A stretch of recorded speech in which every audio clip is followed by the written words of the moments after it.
Good morning class. चलो ठीक है, जो हम लोग पढ़ रहे थे, अशोक पढ़ रहे थे, इससे पहले जो 3 क्लास कंप्लीट हो गया था। आज जो पढ़ेंगे अशोक के अंतर्गत अशोक के अभिलेख पढ़ेंगे। अशोक वहाँ शासक है जिसने सबसे अधिक भारत में अभिलेख लिखवाने वाले शासक है। इसी ने भारत में सबसे अधिक अभिलेख लिखवाया है। तो अभिलेख क्यों लिखवाया है? जनता को अपने धर्म के बारे में प्रचार करने, मतलब जनता को अपने जो बातों का प्रचार करने के लिए अभिलेख इसने क्या किया था? लिखवाया था, अभिलेख खुदवाया था। ठीक है। इसका अभिलेख की जो भाषा है प्राकृत है और इसका लिपि 4 लिपि भी लिखे हैं। इसके अभिलेख में क्या पता चलता है अशोक का? तो इसके अभिलेख में पता चलता है अशोक का धार्मिक नीति, प्रशासनिक नीति, विदेश नीति का पता चलता है।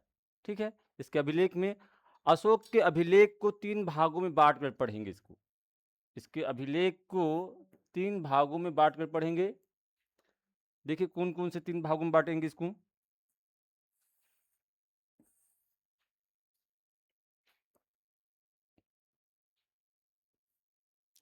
एक को कहा जाता है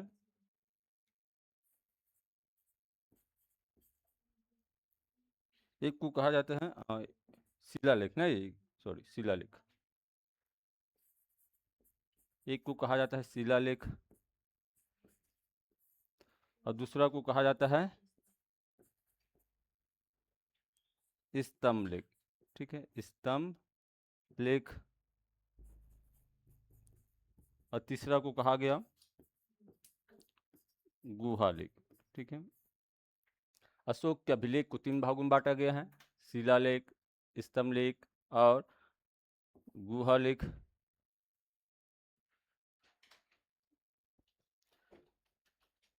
ठीक है। जो इसने अभिलेख लिखवाया है अधिकतर अधिकतर नहीं, पूरा 90% अभिलेख पत्थर पर ही लिखवाया है। ठीक है, पत्थर पर ही लिखवाया है। शिलालेख, अब देखिए शिलालेख का मतलब क्या होता है। जैसे कि कोई पत्थर पर लिखवा दिया, कोई पत्थर है ना, चट्टान वगैरह, कोई चट्टान है उस पर लिखवा दिया। किसमें? कोई पत्थर है ऐसा ऐसा खड़ा हुआ है, इस पत्थर में इसने लिखवा दिया, तो इसको कहा गया क्या? शिलालेख। ठीक है, शिला मतलब पत्थर भी होता है, पत्थर पर लिख। तो क्या हो जाएगा? ये लिखवाया जा रहा है किसमें? पत्थर में, पत्थर में लिख। क्योंकि उस समय किसी चीज़ को प्रचार करना है या किसी का प्रचार करना है, तो प्रचार करने के लिए आपका पोस्टर बैनर नहीं हुआ करता था। अब अशोक को अपने धर्म का प्रचार करना था, बौद्ध धर्म का। ठीक है, तो उसने प्रचार हेतु किसका प्रयोग किया है? अभिलेख का प्रयोग किया है। तो पत्थर में लिख, स्तंभ लिख मतलब हो जाएगा स्तंभ में लिख। स्तंभ मतलब क्या हो जाएगा? खंभा। खंभा होता है ना ये, स्तंभ में लिख, इस प्रकार इसमें लेख लिखवाया है। ठीक है, स्तंभ या खंभा पर लिख। और तीसरा हो जाएगा गुहा, मतलब होता है गुफा होता है। क्या हो जाएगा? हाँ, गुफा में लिख या गुफा पर लिख। कोई गुफा है तो गुफा के दीवार में, जैसे कि दीवार वगैरह है ये वाला, ठीक है, इसी दीवार में क्या करवा दिया इसने? अभिलेख लिखवाया है गुफा की दीवार पर। ठीक है, तो इसको कहा गया गुफा लेख के नाम से जानते हैं।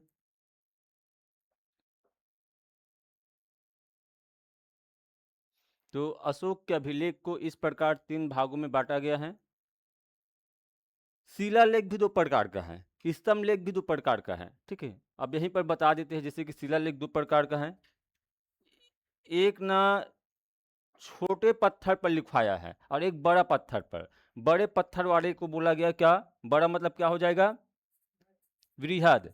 ठीक है, इसको बोला गया वृहद शिलालेख, एक को बोला जाता है वृहद। अब छोटे पत्थर पर लिखवाया है तो क्या बोलेंगे इसको? लघु शिलालेख बोलेंगे। 2 प्रकार का है, वृहद और लघु। ठीक है, स्तंभ लेख भी 2 प्रकार का है। ठीक है, छोटे खंभा पर लिखवाया है तो क्या हो जाएगा ये? सॉरी, बड़े खंभा पर लिखवाया तो क्या हो जाएगा? वृहद हो जाएगा। और छोटे खंभा पर लघु स्तंभ लेख या लघु खंभा लेख। ठीक है, इस प्रकार है ये।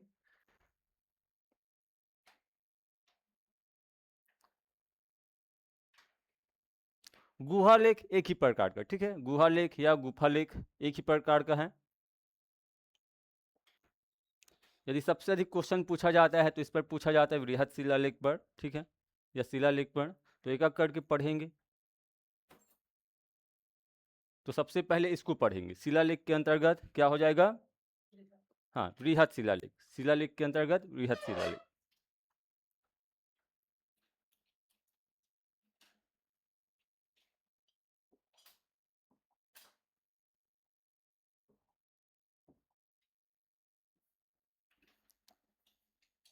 शिलालेख पहले लिखते हैं, ठीक है, शिलालेख।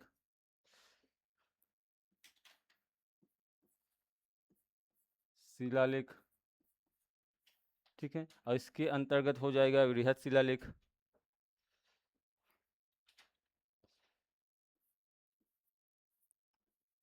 वृहत शिलालेख, बड़े पत्थर पर लिखा गया लेख, वृहत शिलालेख।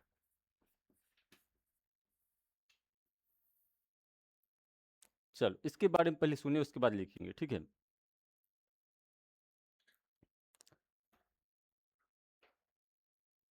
वृहत शिलालेख की संख्या 8 है, ठीक है। देखिए इसके बारे में सुनिए पहले, इसकी संख्या कितना है? 8 है। इसका ना, इसकी संख्या कितना? 8 है। सॉरी, 8 नहीं है, मतलब वृहत शिलालेख 8 स्थान से मिला है। कितने स्थान से मिला है? 8 स्थान से मिला है, और इसकी कुल संख्या 14 है। 8 स्थान से मिलता है, कुल संख्या 14 है। और प्रत्येक जो 14 शिलालेख है ना, वृहत शिलालेख 14 है, और प्रत्येक में 14-14 बात लिखा गया है, ठीक है। तो ये कितने स्थान से मिलता है? ये 8 स्थान, ठीक है। और इसकी संख्या कितना है वृहत शिलालेख का? 14। और जैसे कि एक खंभा है, तो एक खंभा में कितने बात लिखा गया है? 14। 14-14 बात लिखा गया है। तो कितने खंभा टोटल इसके पास? अरे 14 खंभा है, लेकिन 8 स्थान से मिलता है। 14 खंभा है, या कितने स्थान से मिलता है? 8। और प्रत्येक खंभा में कितने कितने बात लिखा गया है? 14-14 बात लिखा गया है। अब उसी बात को लिखा गया है, जैसे कि यहाँ पर, जैसे कि उत्तराखंड में एक अभिलेख मिला हुआ है, तो उसमें सेम बात लिखा है। उड़ीसा में एक अभिलेख मिला है, उसमें भी सेम बात लिखा है, ठीक है। अब जैसे कि कोई प्रधानमंत्री को प्रचार करना है, ठीक है, चुनाव में खड़ा होने के लिए पंजा छापर वोट दीजिए, कमल छापर वोट दीजिए, तो भाई उसकी उसी को बार बार अनेक स्थान पर क्या करते हैं? चिपकाते हैं, ताकि प्रचार हो। इसने इसने भी ऐसी प्रचार के लिए ऐसा किया है, ठीक है। प्रत्येक शिलालेख में, जो वृहत शिलालेख है, लगभग वही बात लिखा गया है, ठीक है। 8 स्थान से मिलता है, इसकी संख्या कितना है? 14 है। और कितने कितने बात लिखा गया है? 14-14। देखिए उसके बाद वृहत शिलालेख, यह, ठीक है, इसके बारे में लिखेंगे, क्या लिखेंगे?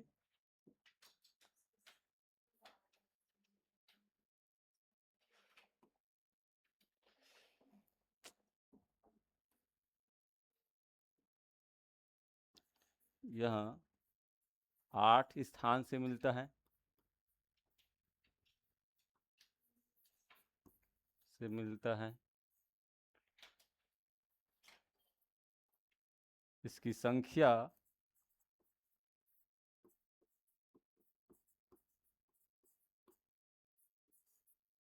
14 है। इसकी संख्या 14 है, और प्रत्येक में 14 लेख है, ठीक है। प्रत्येक में 14 लेख है। अब समझ में आया होगा आपको, उम्मीद है। क्या हुआ चंचल? कितना स्माइल क्यों? इधर इन लोग है। चलो उन्हीं लोगों से क्वेश्चन पूछना पड़ेगा।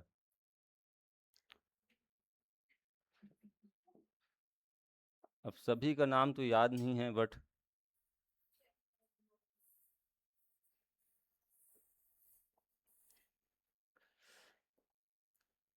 इसकी संख्या 14 है, प्रत्येक में 14 लेख है, ठीक है, या 14-14 लेख, ऐसे भी कर सकते हैं आप लोग।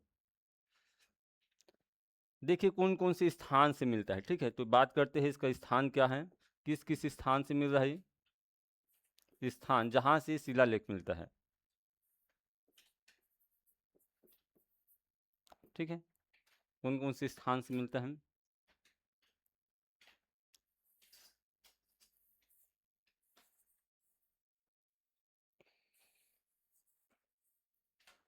ठीक है, भारत के मैप मान के चलिए, इसको बना लीजिए। 8 स्थान बता देते हैं मैप में, ज़्यादा अच्छा रहेगा। ठीक है, ये पाकिस्तान है ये, और ये वाला भाग को कहा जाता है अफ़गानिस्तान। ठीक है, ये वाला, तो मैं इसको ऐसे ही कर देता हूँ, ये वाला भाग अफ़गानिस्तान है, फिर इससे चिपक रहे।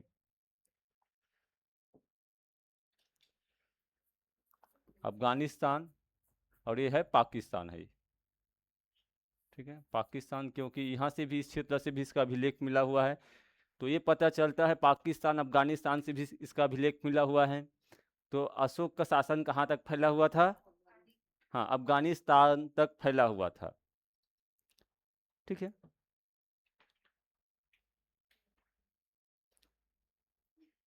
देखिए कहाँ कहाँ से मिलता है। एक यहाँ से मिलता है जिसको कहा गया, ठीक है,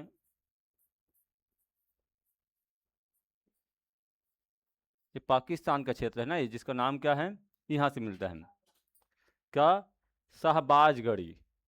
ठीक है, हाँ, शाहबाजगढ़ी। और पाकिस्तान से यही क्षेत्र से लगभग एक और मिलता है जिसका नाम है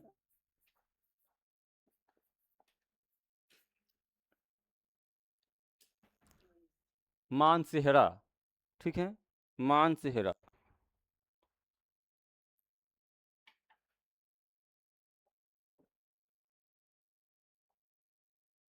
शाहबाजगढ़ी कहाँ है? देखिए, ये जो पाकिस्तान का एक शहर है, कौन सा शहर है यहाँ पर, नाम सुने होंगे, पेशावर, प्राचीन नाम इसका पुरुषपुर है। ठीक है, मानसेहरा जो पाकिस्तान का एक जगह है जिसको बोला गया, ये है हजारा, यहाँ से मिलता है।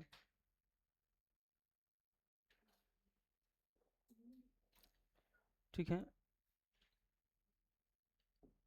और कहाँ से मिलता है, जैसे कि भारत में आते हैं तो भारत में यहाँ,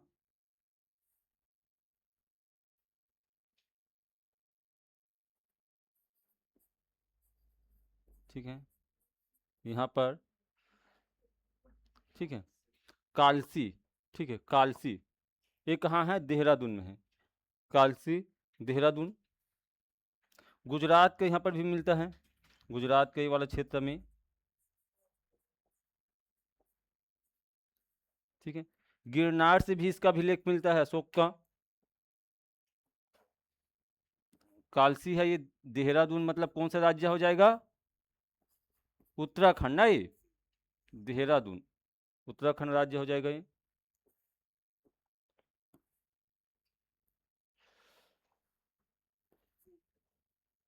गिरनार मतलब जानते होंगे, गुजरात से है। ठीक है,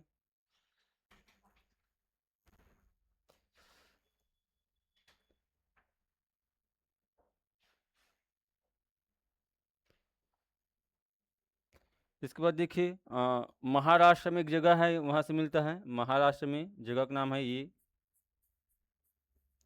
ठीक है, सुपारा। भारत में प्रथम रेल कहाँ से कहाँ चला? मुंबई से थाने। ये जो मिला है, ये देखिए थाने, ये हो जाएगा क्या? थाने, थाने महाराष्ट्र में हो जाएगा। 1 2 3 4 5। ठीक है, उड़ीसा में 2 जगह से मिला है। ठीक है, उड़ीसा में 2 जगह,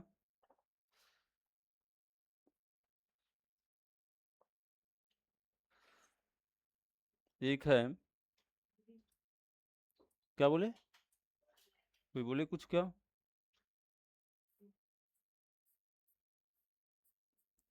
जोगढ़। ठीक है, और एक का नाम है,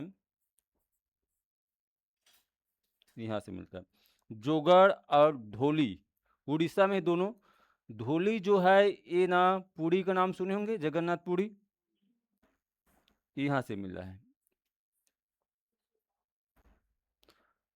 अरे सुपारा से अभिलेख मिला है, जैसे कि मैं गांव का नाम ले दूं, किसी गांव का, रायपुर क्षेत्र में एक गांव है खरोड़ा, तो उसके अंतर्गत क्या आएगा? रायपुर के अंतर्गत आएगा ना, वैसे ही है।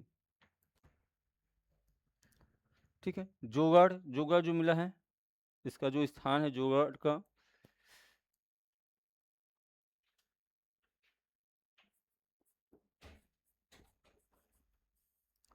गंजाम, ठीक है, गंजाम। फिर लास्ट में आठवां लिखेंगे,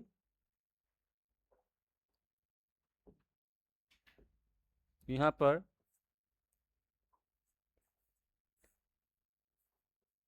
एड़ी गुड़ी, मैं एड़ी गुड़ी गलत लिख दिया।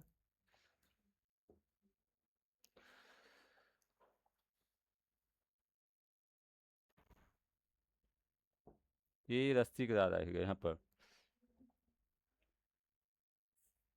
ठीक है। ये लिखा है एड़ी गुड़ी, नहीं कहाँ है ये? आंध्र प्रदेश, कर्नूल का नाम सुने होंगे, कर्नूल आंध्र प्रदेश में यहाँ है। कर्नूल क्या हो जाएगा? आंध्र प्रदेश। ये दोनों एपी में है और दोनों कहाँ है? ओडिशा में है, ठीक है, ये उड़ीसा में है, ये महाराष्ट्र में है। इस प्रकार 8 स्थान से इसका वृहत शिलालेख मिलता है।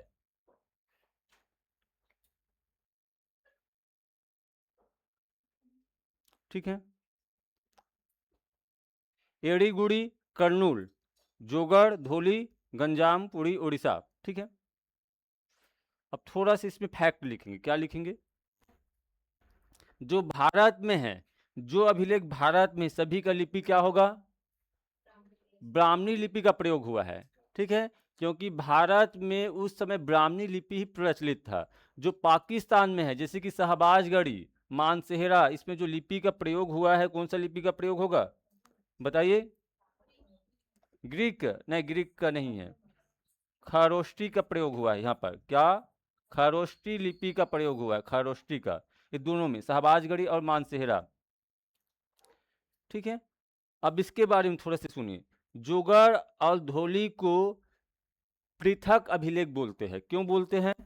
पृथक अभिलेख के नाम से भी जानते हैं इसको। क्यों बोला जाता है? पृथक अभिलेख बोलते हैं, ठीक है इसको, क्योंकि इस पे प्रत्येक में 14 बात लिखा हुआ है। इनमें से प्रत्येक में 14 बात लिखा गया है ना, इनमें का ना 11, 12, 13 बात अलग लिखा गया है, बाकी सेम है। समझ रहे हो? जो जोगर और धोली है, इसमें का जो 11वां बात है और 12वां बात है और 13वां बात, ये क्या है? बिल्कुल अलग है, ठीक है, अलग है, अलग लिखा गया है। इस कारण इसको क्या बोला गया? पृथक अभिलेख के नाम से जानते हैं इसको, पृथक अभिलेख के नाम से भी जानते हैं। अशोक का पृथक अभिलेख कौन सा है? तो क्या हो जाएगा? धोली और जोगढ़ है।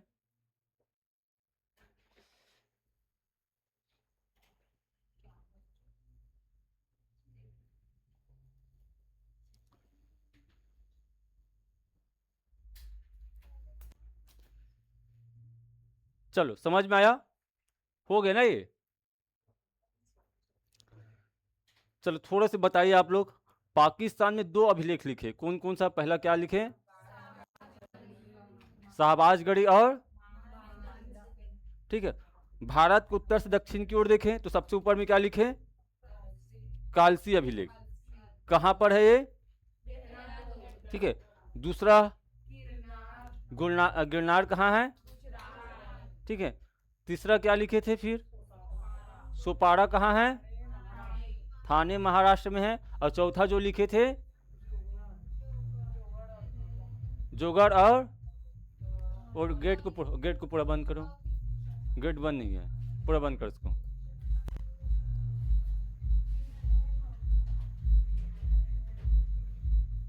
ठीक है। जोगढ़ और धोली कहाँ है? उड़ीसा में है, ठीक है। फिर 8वां में लिखे एड़ीगुड़ी, कहाँ है ये?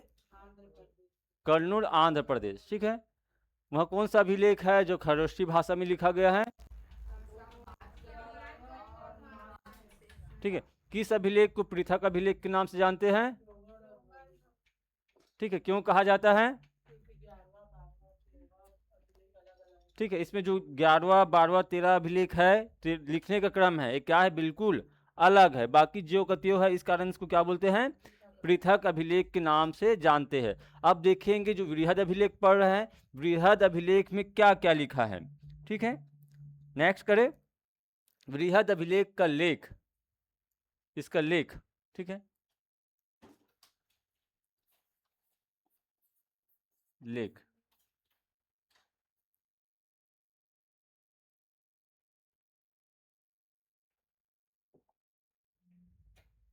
चलो देखते जाइए, ठीक है। तो मैं यहाँ पर लिख रहा हूँ,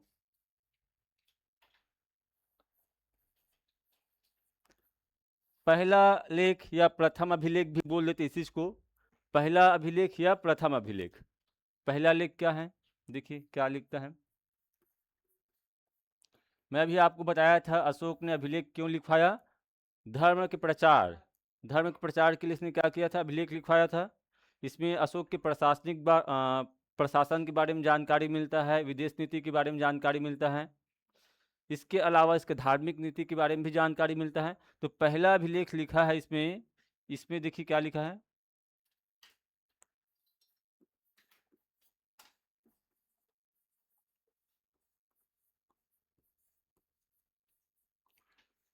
क्या लिखा है इसमें, पशु बलि का निंदा किया गया है इसमें, ठीक है। क्योंकि अशोक ने बौद्ध धर्म को अपना लिया था कलिंग युद्ध के बाद, ठीक है। अशोक का कहना है हमें पशुओं का हत्या नहीं करना चाहिए, मांस खाने के लिए भी हमें इसका हत्या नहीं करना चाहिए, अशोक का कहना है, ठीक है। तो इसमें पहला अभिलेख में क्या किया गया है, पशु बलि का निंदा किया गया है। अब देखिए अशोक क्या लिखवाते हैं, उसका कहना है पहले मेरे जो साम्राज्य में या मेरे महल में सैकड़ों पशु मारे जाते थे एक दिन में, अब सिर्फ 3 पशु ही मारते हैं। किस लिए, उसको खाने के लिए, ठीक है। पहले सैकड़ों पशु मारे जाते थे, अब सिर्फ 3 पशु मारते। 3 पशु में कौन कौन सा, 2 मोर, ठीक है, 2 मोर मतलब क्या हो जाएगा, मयूर, 2 मयूर का मारते हैं, और एक क्या, एक हिरन, ठीक है। ऐसा लिखता है अशोक, ठीक है। पशु बलि का क्या किया गया, पहला अभिलेख में निंदा किया गया है, ठीक है, कितना याद रखना। अब सेकंड देखिए, सेकंड में क्या लिखा गया है, तो मैं इसको ऐसा लिख रहा हूँ ना, शॉर्टकट कर रहा हूँ, दूसरा लेख, समझ गए होंगे आप लोग, ठीक है। दूसरा लेख क्या लिखा गया है इसका बृहद अभिलेख में, इसमें जो लिखा गया है,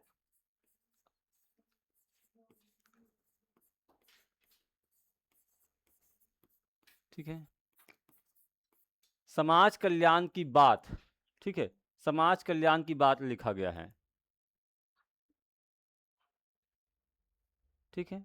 अब कैसे समाज कल्याण की बात, अशोक ने बौद्ध धर्म को अपना लिया है। अशोक लिखते हैं कि मैंने अपने राज्य या अपने देश के मानव और पशुओं के लिए चिकित्सा का चिकित्सा का व्यवस्था किया हूँ, चिकित्सा मतलब जानते होंगे, ठीक है।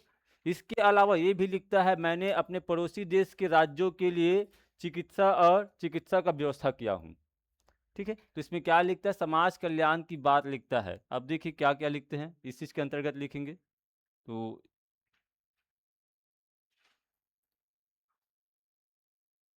मानव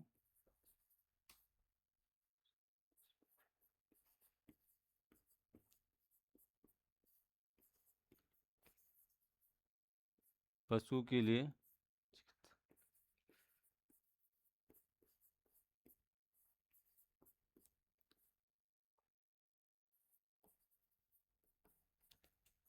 मानव व पशुओं के लिए चिकित्सा का उल्लेख करते हैं। इसका कहना है कि मैं इसके लिए चिकित्सा का व्यवस्था किया हूँ, ठीक है। और इसके अलावा पड़ोसी राज्य का भी इसी में उल्लेख करते हैं दूसरा लेख में, ठीक है, दूसरा लेख लिखा ना ये, पड़ोसी राज्य का भी उल्लेख करता है, इसी में लिखेंगे क्या, पड़ोसी राज्य का उल्लेख, पड़ोसी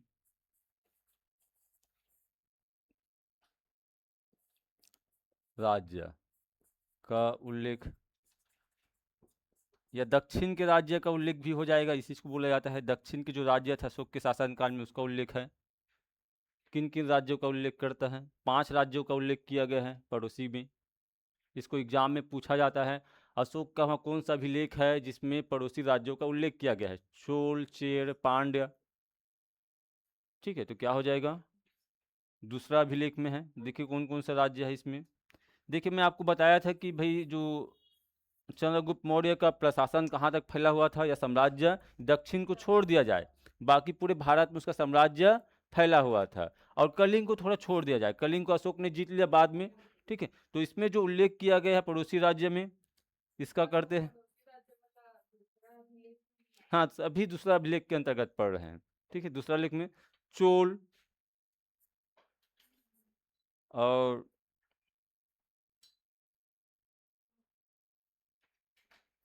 एक है पांड्य,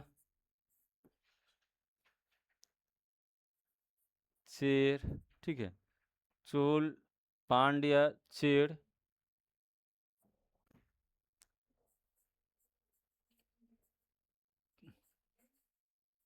ताम्रपर्णी।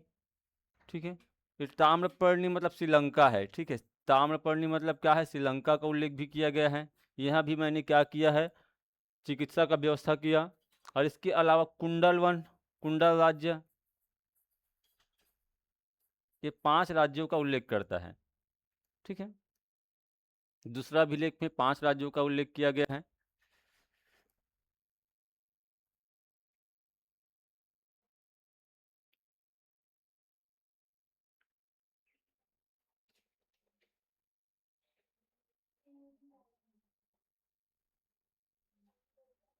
ठीक है, एक चीज और है, वह कौन सा अभिलेख है जिसमें अशोक ने पशु बलि पर प्रतिबंध लगा दिया, तो क्या हो जाएगा। हाँ, पहला ही ना, ये पशु बलि पर क्या लगा दिया था, इसमें प्रतिबंध लगा दिया था, इसको भी याद रखना, प्रतिबंध या निंदा किया गया है।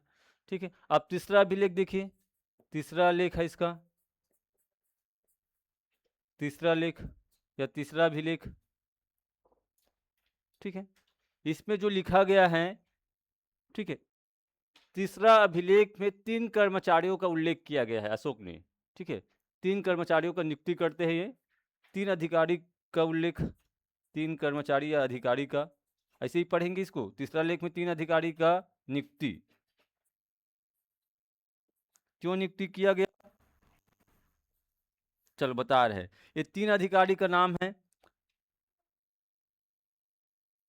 युक्त, इसको पढ़ाए थे ना पहले, और क्या लिखवाए थे, रज्जुक और पारदेशी के 3 अधिकारी का क्या करते हैं, नियुक्ति करते हैं। नियुक्ति लिए इसलिए करते हैं, ये ना क्या करते थे, जो इस समय राज्य थे, राज्य के दौरा करते थे। ठीक है, और लोगों को धार्मिक और नैतिक जीवन जीने का शिक्षा देते थे, धार्मिक और नैतिक जीवन जीने का शिक्षा देते थे, और उसके आचरण को देखते थे। प्रत्येक 5 साल में राज्य का क्या करते थे, दौरा करते थे कि लोगों के व्यवहार में किस प्रकार परिवर्तन आ रहा है। इसको जानने के लिए इसने क्या किया था, ये नियुक्त किया था, युक्त, रज्जुक और पारदेशिक का। तो ये क्या करते थे, प्रत्येक 5 वर्ष में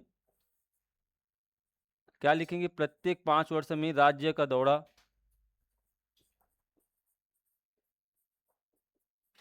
राज्य का दौरा किस लिए दौरा करते थे, धर्म के प्रचार हेतु करते थे। ठीक है, धर्म के प्रचार करते थे, और लोगों के नैतिक आचरण को ये जानते थे कि परिवर्तन आया है कि नहीं आया है। ठीक है, तो तीसरा में ऐसा ही लिखा गया है। अब देखिए चौथा में जाएंगे।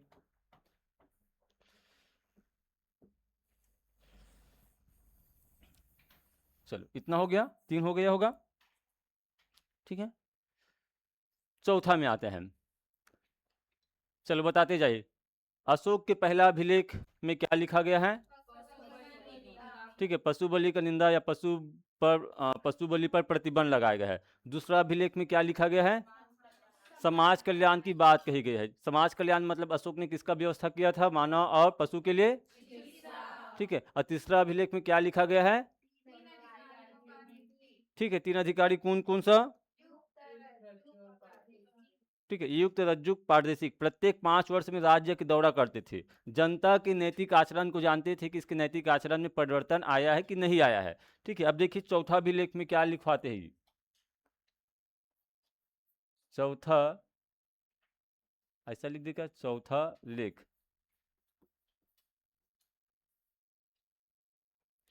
चौथा इसका जो लेख था,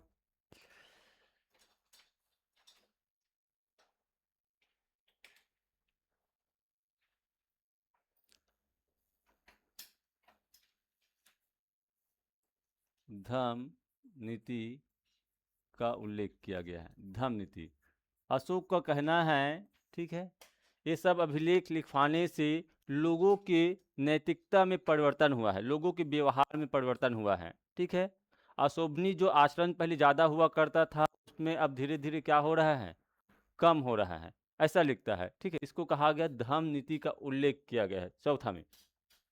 ठीक है, धम्म नीति का उल्लेख, तो इसके तहत इसमें लिखेंगे लोगों के अशोभनीय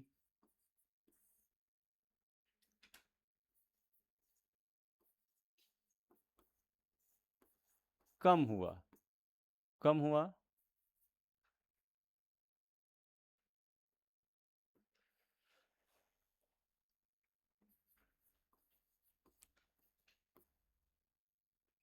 तथा लोगों में नैतिकता बढ़ा।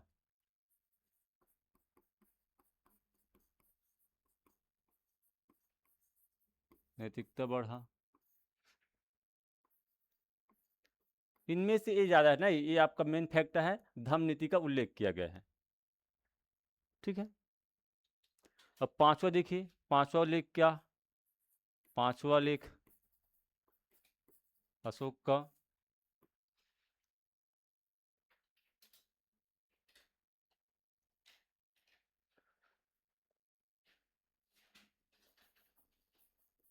धम्म महामात्यों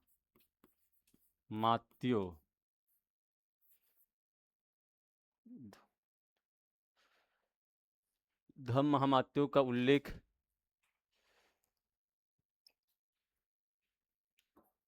के नियुक्ति। ठीक है, नियुक्ति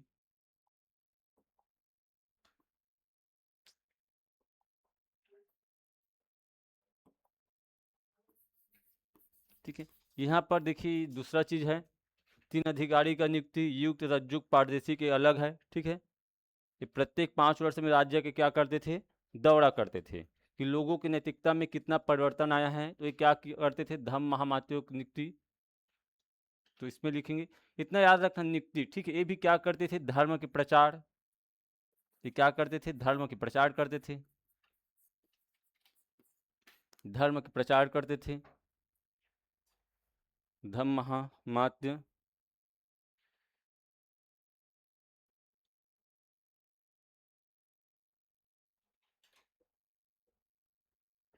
ठीक है, तो पांचवा लेख में इसको याद रखना, धम्म महामात्यों की नियुक्ति।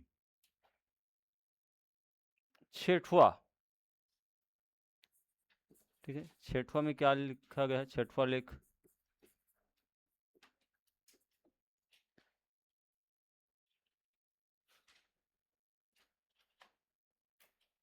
ठीक है, ये जो धम्म महामात्यों का जो नियुक्ति किया गया है, अब उसको आदेश देते हैं, क्या देते, देखिए कौन सा आदेश देते हैं, धम्म महामात्यों को आदेश। ठीक है, आदेश देंगे, कौन सा आदेश देंगे, ठीक है, या इसी को बोलते हैं रिपोर्टर के काम करेंगे, रिपोर्टर का। अब कैसे रिपोर्टर के काम करेंगे, ठीक है, भय धर्म महामात्यों को बोला गया है धर्म का प्रचार कीजिए। ठीक है, तो अशोक का कहना है यदि आपको लगता है कहीं पर गड़बड़ है, तो अशोक का कहना है चाहे मैं कहीं भी रहूं, शयन कक्ष में रहूं, शिकार में रहूं, चाहे खाना खाते रहूं, चाहे मैं आराम करते रहूं, आप मुझे क्या दीजिए, धर्म के बारे में मुझे क्या दीजिए, क्या दीजिए, रिपोर्ट दीजिए। ठीक है, या आदेश दीजिए, मैं अपने काम को छोड़कर इस पर क्या करूंगा, मैं इसका समाधान ढूंढूंगा। इसी को कहा गया धम्म महामात्यों को क्या दे रहा है, यहाँ पर छठवा में आदेश दे रहा है। ठीक है, और ये क्या करेंगे, धम्म महामात्य किसको रिपोर्ट करेंगे, हाँ, पशुओं को कैसे रिपोर्ट करेंगे, ठीक है, हाँ, अशोक को रिपोर्ट देंगे सॉरी। सातवां इसका लेख है, देखिए इस पर क्वेश्चन पूछा जाता है ना, इस कारण इसको इतना अच्छे से बताया भी जा रहा है, कौन सा अभिलेख में क्या लिखा गया है इसको पूछते हैं। ठीक है, सातवां में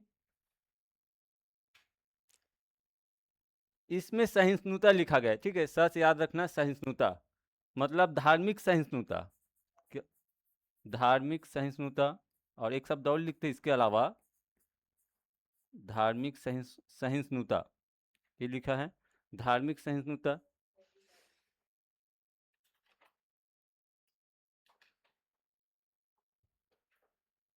प्लस इसमें एक बात और लिखते हैं, जन कल्याण का कार्य,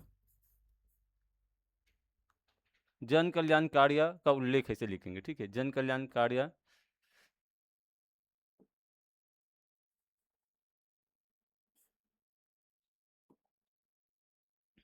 का उल्लेख, ठीक है, जन कल्याण कार्य का उल्लेख करता है, ठीक है। अशोक का कहना है चाहे कोई भी धर्म को हो, चाहे कोई भी जाति को हो, सभी एक साथ रहिए। धार्मिक सहिष्णुता मतलब जानते होंगे, संविधान में पढ़ते हैं, भारत एक कैसा राज्य है, धर्मनिरपेक्ष राज्य है। धर्मनिरपेक्ष मतलब ये होता है धार्मिक रूप से भारत क्या रहेगा, जो गवर्नमेंट है वो क्या रहेगा, न्यूट्रल रहेगा, न तो हिंदू के पक्ष में अपना निर्णय देंगे, न ही मुस्लिम के पक्ष में। धार्मिक रूप से क्या रहेगा, न्यूट्रल, न्यूट्रल रहेगा, ठीक है। तो यहाँ पर बोला गया धार्मिक सहिष्णुता मतलब लोग क्या करेंगे, प्रत्येक धर्म के लोग आपस में एक साथ रहेंगे, किसी के साथ भेदभाव नहीं करेंगे, इसको कहा गया धार्मिक सहिष्णुता। और इसी में लिखा गया है जन कल्याण की बातें लिखा गया है।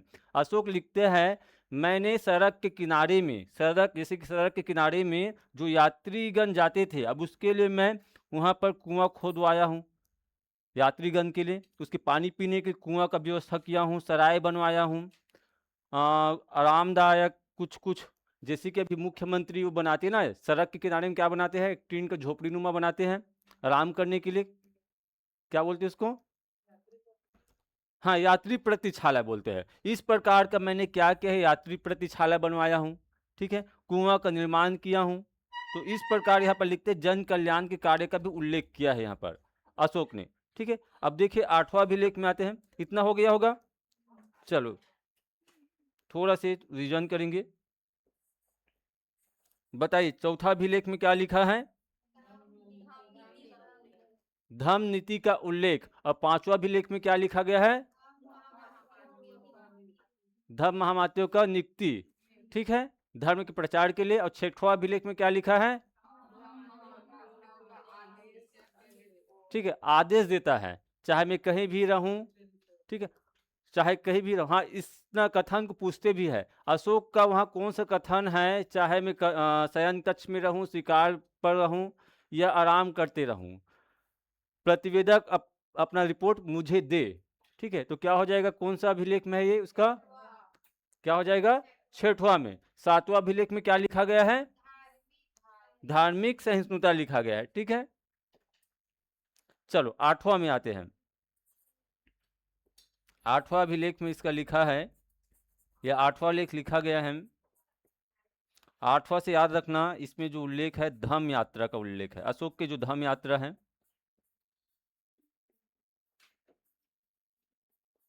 ठीक है। अशोक लिखते कि भाई हमने आपको पढ़ाए थे कि अपने शासन के 10वें वर्ष कहाँ का यात्रा किया, बोध गया का, ठीक है। अब 20वें वर्ष कहाँ का यात्रा किया, लुम्बिनी, ठीक है। वो दोनों का उल्लेख इसी में किया गया है, ठीक है। इसके अलावा और बहुत कुछ यात्रा किया था, धम्म यात्रा का उल्लेख इसी में लिखा गया है। क्या लिखा गया है, शासन के 10वें वर्ष या राज्याभिषेक के 10वें वर्ष, 10वें वर्ष, आप लोग जानते हो, इसको लिखवाने की जरूरत नहीं, ठीक है, इसको पढ़ा भी दी गए हो तो याद रखना। धम्म यात्रा मतलब यहाँ पर ब्रैकेट में लिखना तीर्थ यात्रा, धम्म मतलब क्या हो जाएगा, हाँ तीर्थ यात्रा का उल्लेख किया गया है। शासन के 10वें वर्ष गया का, अब 20वें वर्ष लुम्बिनी का। 8वां अभिलेख, चलो फिर इसमें आते हैं 9वां, इसका अभिलेख में आते हैं 9वां। 9वां लेख क्या लिखा गया है इसका,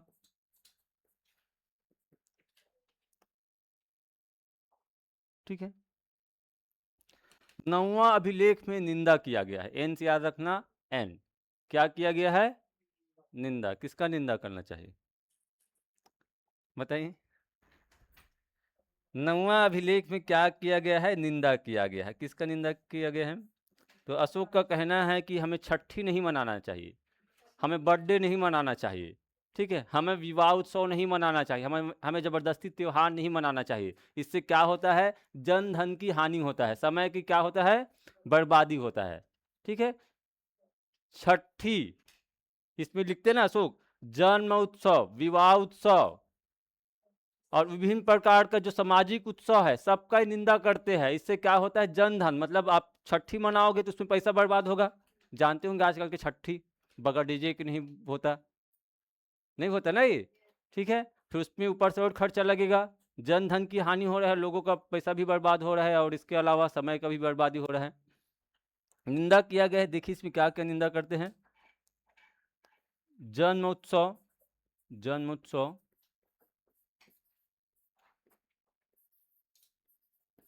विवाह उत्सव,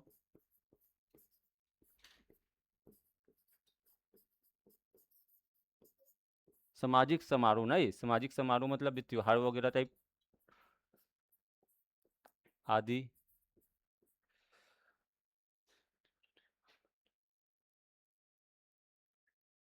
जन्म उत्सव, विवाह उत्सव, सामाजिक समारोह आदि न मनाने। भाई जबरदस्ती तो नहीं बोल रहे, लेकिन अशोक का ही बोलना है ना ये। यदि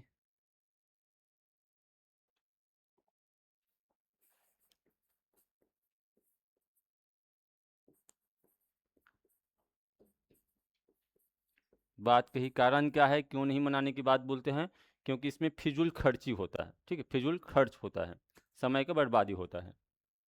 फिर आप लोग क्या सोचते हो, कब आएंगे मेरे बर्थडे भैया, बोलते कि नहीं बोलते हैं, बर्थडे आएंगे तो गिफ्ट मिलेगा।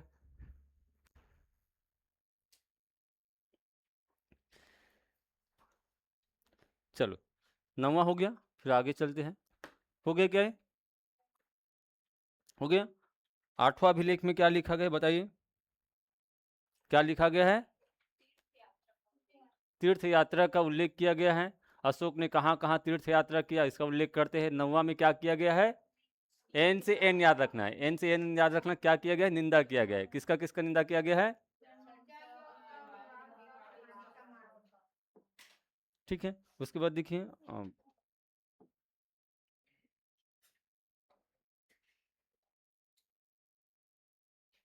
कभी कभी मारकर, चलो ना हुआ है। आप 10वां को छोड़िए, ठीक है, 10वां इंपॉर्टेंट नहीं है, यदि आपको लगता है तो पढ़िए। 11वां को भी छोड़िए, ठीक है।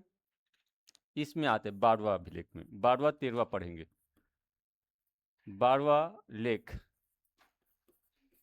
इसमें भी धार्मिक सहिष्णुता की बात लिखते हैं, ठीक है, लेकिन इसको विस्तार करके लिखते हैं। 12वां में धार्मिक सहिष्णुता को विस्तार करके लिखते हैं।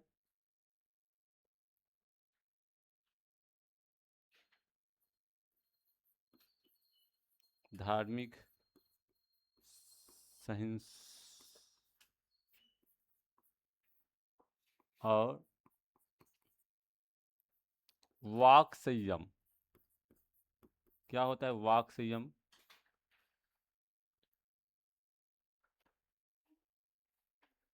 ठीक है। धार्मिक सहिष्णुता मतलब इसमें भी बोलते हैं, अशोक का कहना है अनेक संप्रदाय अनेक जात के लोग एक जगह पर निवास करें, मिलजुल कर रहे, ठीक है। और एक व्यक्ति को अपने धर्म का सम्मान करना चाहिए और दूसरे धर्म का अपमान नहीं करना चाहिए। मतलब हमें इस प्रकार का वाणी में क्या रखना चाहिए, संयम रखना चाहिए, इसी को बोला गया वाक संयम, ठीक है। अशोक ये भी बोलते हैं कि वह व्यक्ति धार्मिक नहीं हो सकता यदि वो अपने धर्म को महान बताते हैं और दूसरे के धर्म का खंडन करते, निंदा करते, वो कभी भी धार्मिक व्यक्ति नहीं हो सकता, ठीक है। एक अच्छा धार्मिक व्यक्ति वही हो सकता है जो अपने धर्म का सम्मान करे और दूसरे के धर्म का भी सम्मान करे, वही होगा अच्छा, ठीक है। तो उसी को बोला गया वाक संयम। हमें सभी लोगों को एक साथ रहना है, लेकिन अपने वाणी में क्या करना है, किसी भी धर्म के प्रति हमें गलत बात नहीं कहना है, ठीक है। तो यहां पर भी बोलते, देखिए क्या लिखेंगे, चल बोल देते ना, इसको लिखिए आप लोग, लिखिए 12वां में,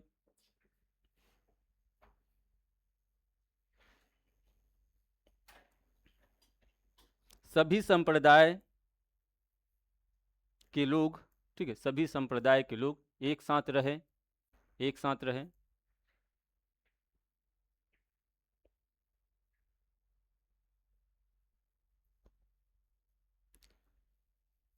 अपने धर्म का सम्मान करें, अपने धर्म का सम्मान करें और दूसरे के धर्म का भी सम्मान करे।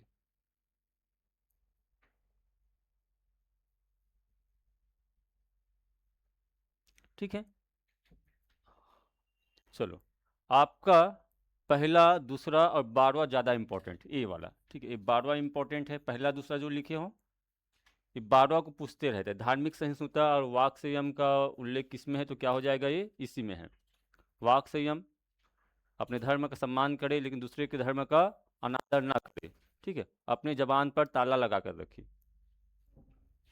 आजकल हमारे दिखना, हमारे जो धर्म गुरु है, कई प्रकार के बाबा मिल जाएंगे, ऐसे ऐसे बाबा बन गए हैं बहुत लोग। ठीक है, हम भारत को हिंदू राष्ट्र बनाएंगे, हिंदू राष्ट्र बनाएंगे, ऐसे करके बखान करते रहते हैं।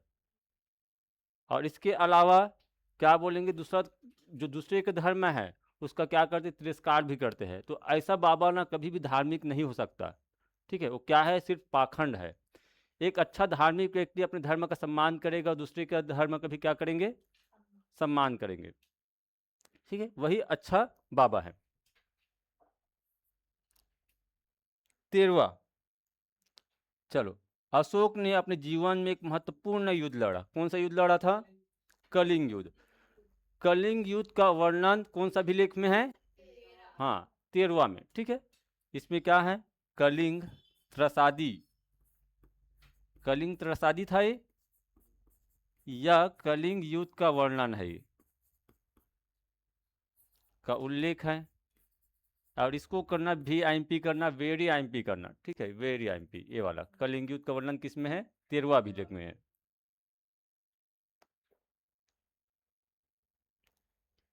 इसका वर्णन है, इसके अलावा 5 यूनानी राज्य एवं दक्षिण के राज्य का उल्लेख। दक्षिण के राज्य मतलब दक्षिण भारत के राज्य का उल्लेख है। दूसरा अभिलेख में भी उल्लेख है, दक्षिण के राज्य का उल्लेख है ना, इसमें भी किया गया है। दक्षिण के राज्य का उल्लेख 13वां अभिलेख में भी है और दूसरा भी में है। ये 5 यूनानी राज्य देखेंगे, कौन कौन सा यूनानी राज्य का उल्लेख है, शासक के साथ देखेंगे, जैसे कि 5 यूनानी राज्य। ठीक है, ये बताइए कि बिंदुसार का यूनानी राज्यों से संबंध कैसा था, अच्छा था। ठीक है, तो बिंदुसार ने एक व्यक्ति से, एक राजा से क्या मांगे थे, सूखे अंजीर, सॉरी मीठे अंजीर, मीठे अंजीर और एक मिनट, हाँ हाँ, सूखे अंजीर, मीठे शराब और दार्शनिक, 3 चीज मांगे थे। ठीक है, देखिए कहाँ के शासक से मांगे थे, यूनान के शासक, मतलब प्रॉपर जगह क्या है, सीरिया के शासक। ये 5 राज्यों का उल्लेख ना, ये सीरिया का शासक कौन था उस समय, बताइए, एंटीओकस, इसका उल्लेख किया गया है, एंटीओकस का। सीरिया शासक एंटीओकस का उल्लेख है। और एक लिखे थे मिस्र, इससे भी संबंध था। अब मिस्र का शासक कौन था, टालमी, टालमी द्रुति ना, ये इसको कहीं कहीं पर एलेक्जेंडर भी लिखते हैं, इसका उल्लेख है।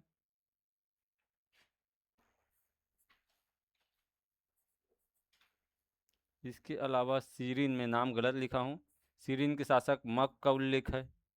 ये मग कि मग का शासक है, मैं उसको, चलो ठीक है, आप लोग याद रखना, मग का शासक सीरिन का उल्लेख है, ऐसा है। चलो ठीक है, आप लोग ऐसे ही समझिए।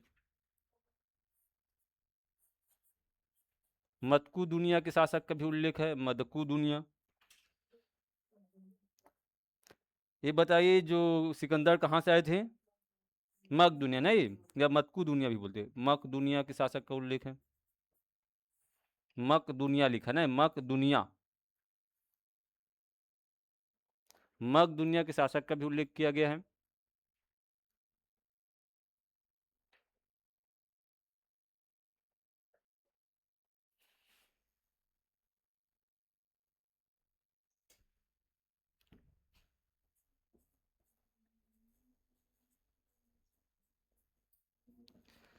एंटीगोनस, ठीक है।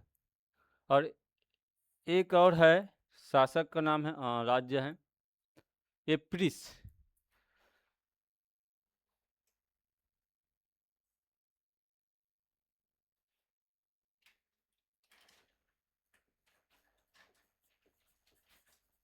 अलिक समुंदर के शासक का नाम था एलेक्जेंडर, इसका उल्लेख करता है। ठीक है, एलेक्जेंडर। तो ये 5 राज्यों का उल्लेख किया गया है। तो राज्य के नाम याद मत रखना, लेकिन इसका नाम कितने राज्यों का उल्लेख किया गया है? 5 यूनानी, या 5 यूनानी राज्य कौन सा अभिलेख में वर्णन किया गया है? तो क्या हो जाएगा? ये 13वां में है।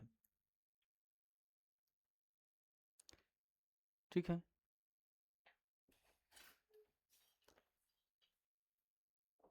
समय हो रहा है क्या? हो रहा है, चलो छोड़ रहे 2 मिनट, इसको कंप्लीट करते हैं।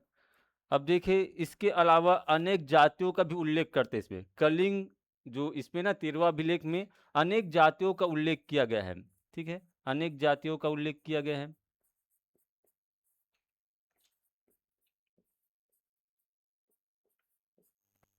एक जाति है, ठीक है, एक जाति है, नाम सुन लीजिए इसका, आठवीं जाति। आठवीं जाति का अशोक इसको बार बार चेतावनी देते हैं, क्योंकि इन लोग क्या करते थे, ज़्यादा इधर उधर करते थे, मतलब अशोक को परेशान करते थे, प्रशासन में अशांति बनाते थे। आठवीं जाति, ठीक है, प्रशासन में या राज्य में शांति को भंग कर देते थे। तो इसको अशोक बार बार चेतावनी देते हैं आठवीं जाति को। ठीक है, आप लोग सुधर जाइए, नहीं तो मैं आपको सुधार दूंगा। हाँ, मैं आप लोग को नहीं दे रहा हूँ ना, इसको अशोक बोल रहा है। ठीक है, आठवीं जाति के लोग का क्या करते हैं, आठवीं जाति के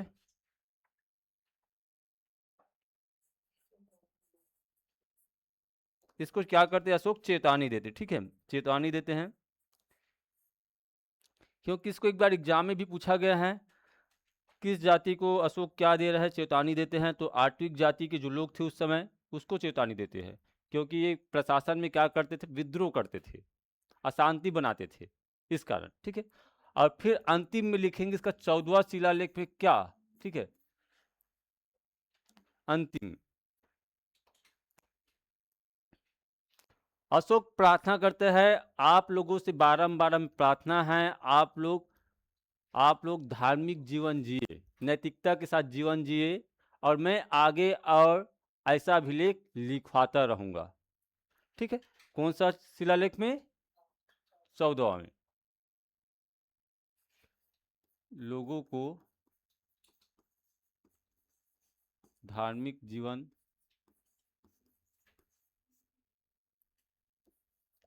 जीने का प्रार्थना करता है, प्रार्थना।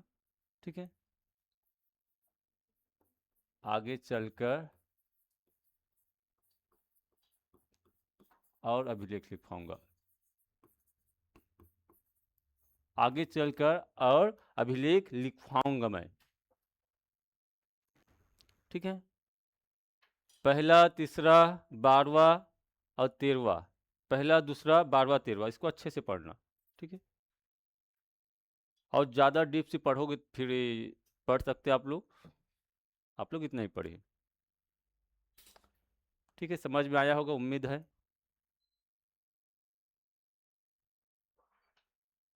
कई लोग पहला क्लास है तो थोड़ा हो सकता है जटिल लगा होगा। चलो बाकी कल देखते हैं ना, ये कल इसका कुछ अभिलेख बचा हुआ, इसको कंप्लीट करेंगे। ये 14 है, ठीक है, 14 है, बाकी कल देखते हैं।